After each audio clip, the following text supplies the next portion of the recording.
Hello again, everyone. Edwin Learnard back once again. In this YouTube astrological segment, I'm going to be talking about, in my opinion, the best astrological placements, and this is going to be a combination of zodiac sign placements and aspects. So anyway, the first thing I like is the part of fortune conjunct the ascendant. Now, this could be a very prosperous placement, could be very fortuitous, can be a very fortunate for a person. It could be very strongly in connection with that person's appearance and their outer demeanor and personality for public favor, winning people over. Now, Heidi Klum has this. It's a little bit of a long conjunction, but I still look at it as a long conjunction. I think it does impact her strongly in the success she's had. Now, also, Steve Forbes has this. He has this in Taurus, and it's really no shocker there because Taurus is about money, and of course, he is very affluent, and that would be a very vast understatement. So that is all. That's a very outstanding placement to have, an aspect. Now, another thing is the Jupiter conjunct the MC is very good as well. It could be very auspicious for one's career and their public image. Now, NBA legend Michael Jordan has this. Well, I'm really flabbergasted in the state of shock of that. I mean, he also has Jupiter in its dignity. He has Jupiter in Pisces, and he has an accidental dignity in the 9th house, and it's also part of a grand water trine, his Jupiter, and it's in that grand trine, and includes his Cancer ascendant at 13 degrees, a critical degree, but that's not necessarily bad.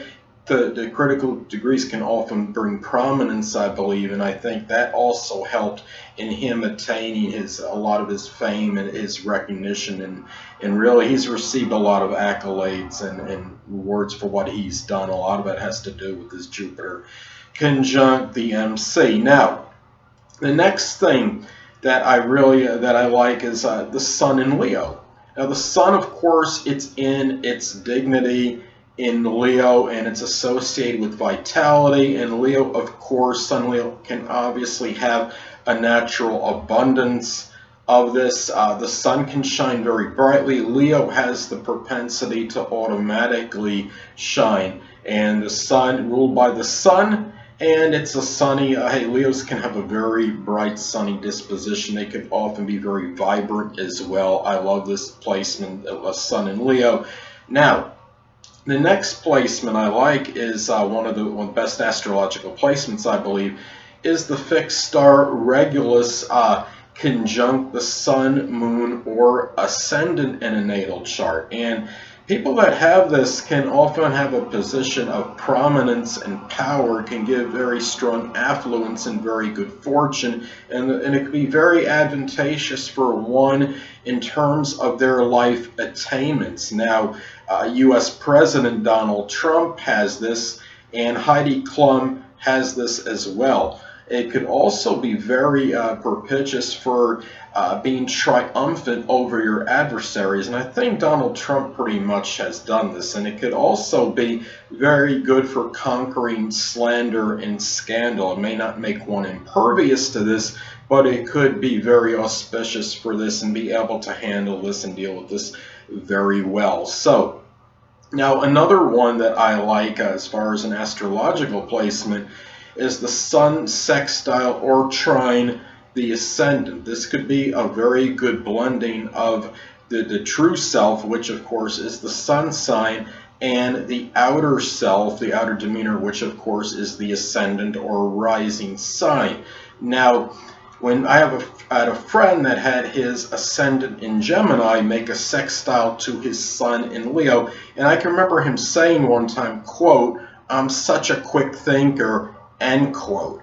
And I felt like, okay, very modest too. Hey, no arrogant bone in your body, huh? But you know, it's funny when people have the Sun sextile or trine their ascendant, they could be very self-assured and confident, but it may not, it often doesn't come across as arrogance, and it brings out, when you have the sun making a sextile trine to the ascendant, it often brings out the positive attributes and characteristics of both the sun sign and the ascendant. These people can often project self-assuredness without coming across as egotistical or arrogant. So I love this aspect as well here. Now, another placement that I like is the moon in Cancer. Moon, of course, is in its dignity in Cancer. It's dignified in the zodiac sign Cancer. The moon rules the home family, and these people naturally can be very family-oriented, and generally speaking, it seems like it can be very advantageous for one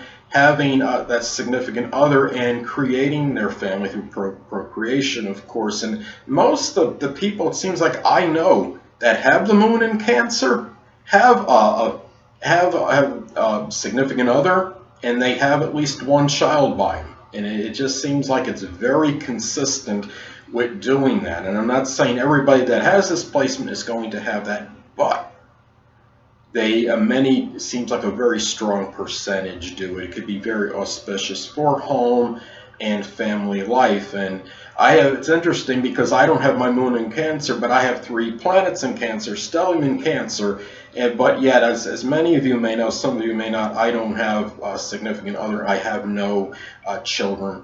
So I thought that's very interesting. Maybe the moon in Gemini just doesn't want to be tied down, right? But anyway, well, another placement that I like is the Libra Ascendant. Now, the Libra Ascendant is, Libra is like really, I like the signs Gemini and Scorpio, but I think the Libra and the Ascendant seem to be very compatible and go very well, because the Ascendant is the outer demeanor. It's our projection of self, and on the first impression, especially, Libra Ascendant will show very charming and diplomatic and very well-mannered front, often with a lot of etiquette. These people are all often very attractive as well. Now, I know country music legend Crystal Gayle has Libra rising. These people often are stunners, and they often have beautiful personalities, and in an outer appearance as well.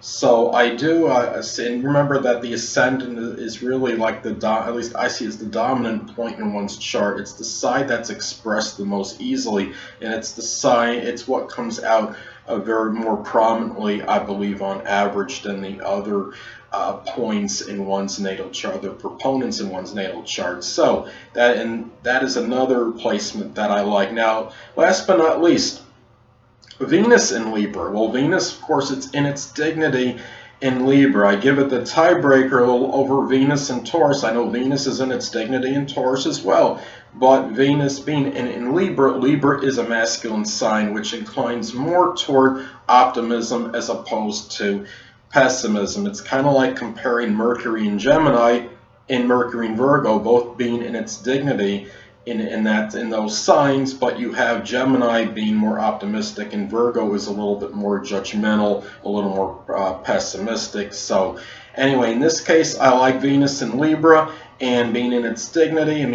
In love, these people can often be very fair, diplomatic, balanced, equitable in their relationships. They often know how to disperse the time very evenly between their lovers in their romance and the things that they love to do and love to enjoy. They seem to have the uncanny ability to just know when to give their lovers their space, and also when to be by their side, so they don't come across like they're overly, I guess you could say, pesty, could be one way of looking at it, or really somebody that just kind of hovering over them constantly and not giving them their space, giving them a state of real comfortability this way. Because even no matter how infatuated we are with others, we all need our space. So anyway, people, that'll conclude this YouTube astrological segment for what I believe are the best astrological placements, and stay tuned next time where I'll be starting my series on the Black Moon Lilith in the houses. Two things I want to get with you on before I head out. Firstly, the stars may impel, but do not compel. And secondly, never isolate any single astrological element, aspect, planetary placement, position, configuration, influence, or what have you, and make an analysis of a person, astrologically speaking, based on this alone. Because astrologically speaking, the person is the sum of all their components in their natal chart, and not just one. Until next time, people, stay well.